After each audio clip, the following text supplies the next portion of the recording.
میرے حضور کی تو کوئی بہن نہیں تھی، در یتیم ہے، لیکن جب حضرت حلیمہ سعدیہ کے ہاں حضور گئے تو وہاں حضور کی ایک رضائی بہن کا تذکرہ ملتا ہے جو حضور کو لوریاں دیتی تھی، نام شیمہ تھا۔ تو شام کے وقت جب خواتین کھانا پکانے میں مصروف ہونے لگتی تو بہنیں ویر اٹھا کر کے باہر لے جاتی۔ ہر بہن کا خیال یہ ہوتا کہ میرے ویر سے سونا زمانے میں کوئی نہیں۔ کہتے ہیں خوبصورتی دیکھنے والے کی آنکھ میں ہوتی ہے، جس کے ویر کا رنگ سونا ہوتا تو وہ کہتی رنگ نہیں تو کچھ بھی نہیں ہے، اور جس کے نقوش تیکھے ہوتے تو وہ کہتی کہ رنگ کا کیا ہے، حسن تو نقوش میں ہوتا ہے۔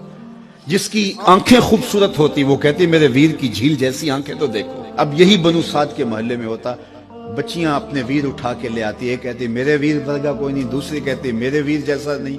اتنے میں حضرت شیمہ اپنا ویر محمد اٹھا کے لے آتے اور دور سے ہی کہتی نہیں میرا ویر بھی آ گیا، تو سب کے سر جھک جاتے، کہتی نہیں نہیں نہیں نہیں شیمہ تیرے ویر کا مقابلہ تو نہیں نا، ہم تو آپس میں بات کر رہی ہیں۔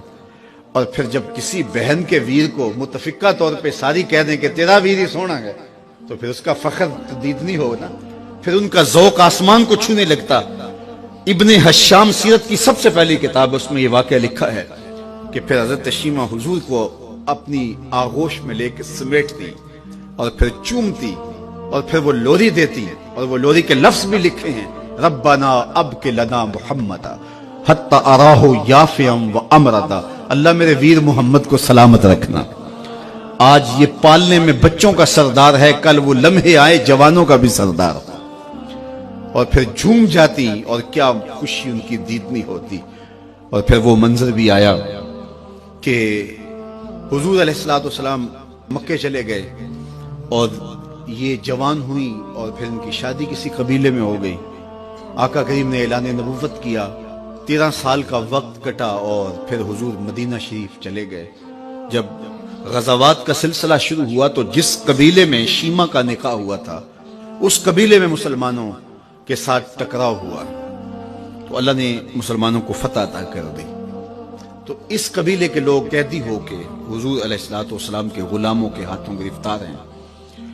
تو یہ اپنے قیدیوں کو چھڑانے کے لیے قبیلے کے سردار ایک ایک گھر سے فدیے کے لیے رقم جمع کر رہے ہیں۔ چلتے چلتے شیمہ کے گھر بھی پہنچے جو کہ ایک عمر کا حصہ گزار چکی تھی، اور جا کے کہا کہ اتنا حصہ آپ کا بھی آتا ہے۔ کہا کس لیے؟ کہا وہ جو لڑائی ہوئی ہے اتنے ہمارے بندے گرفتار ہو گئے تو ان کو چھڑانا ہے۔ تو چلتے چلتے باتوں میں کسی کے لبوں پہ حضور کا نام آ گیا تو شیمہ نے کہا اچھا انہوں نے تمہارے لوگ پکڑے؟ کہا ہاں۔ تو کہا پھر تم رقم اکٹھی نہ کرو، مجھے ساتھ لے چلو۔ انہوں نے کہا تجھے ساتھ لے چلیں؟ کہا تم نہیں جانتی وہ میرا ویر لگتا ہے، وہ میرا بھائی لگتا ہے۔ قوم کے سرداروں کے ساتھ حضرت شیمہ حضور کے نوری خیموں کی جانب جا رہی ہیں اور صحابہ ننگی تلواروں سے پہرا دے رہے۔ یہ مکی دور تو تھا نہیں، یہ مدنی دور تھا۔ اور شیمہ قوم کے سرداروں کے لے کے جب آگے بڑھنے لگی نا تو صحابہ نے تلواریں سونت دی، رک جا اے دیہاتی عورت، جانتے نہیں آگے کوچہ رسول ہے، آگے بغیر اذن کے جبریل بھی نہیں جا سکتے، تم کون ہو؟ تو شیمہ نے جو لفظ کہے وہ لفظ نہیں ہے، اس نے کہا خلو سبیلی وَعَلَمُوا اَنَا اُخْتُ نَبِيِّكُمْ، میری راہیں چھوڑ دو، تم جانتے نہیں میں تمہارے نبی کی باجی لگتی ہوں۔ تلواریں جھک گئیں، آنکھوں پر پلکوں کی چلمنے آ گئی، راستہ چھوڑ دیا۔ حضور کے خیمہ نوری میں داخل ہوئی تو حضور نے دیکھا، پہچان لیا، اٹھ کے کھڑے ہو گئے۔ فرمایا بہن کیسے آنا ہوا؟ آپ کے لوگوں نے ہمارے کچھ بندے پکڑے چھڑانے آئی۔ تو فرمایا بہن تم نے زحمت گوارا کیوں کی؟ تو پیغام بھیج دیتی میں یوں ہی چھوڑ دیتا، لیکن تم آ گئی ہو، اچھا ہوا ملاقات ہوئی۔ پھر حضور نے قیدیوں کو چھوڑنے کا اعلان کیا اور کچھ گھوڑے اور چند جوڑے حضرت شیمہ کو حضور نے تحفے کے طور پہ دیے۔ ویروں کے دروازے پر بہنیں آئیں تو ویر خالی تو موڑا نہیں کرتے، تو حضور نے بہت کچھ عطا کیا۔ اور پھر رخصت کرنے خیمے سے باہر آئے تو صحابہ کی جماعت منتظر تھی۔ فرمایا صحابہ جب میں قیدی چھوڑا کرتا ہوں میری عادت تمہیں معلوم ہے کہ میں پہلے تم سے مشاورت کیا کرتا ہوں، آج ایسا موقع آیا کہ میں تم سے مشاورت بھی نہیں کی اور قیدی بھی چھوڑ دیے۔ کہا جو چاہیں آپ کریں، لیکن کیوں مشاورت نہیں فرمائی؟ حضور اگر ارشاد فرما دیں تو فرمایا اس لیے کہ میرے دروازے پہ میری بہن آ گئی تھی۔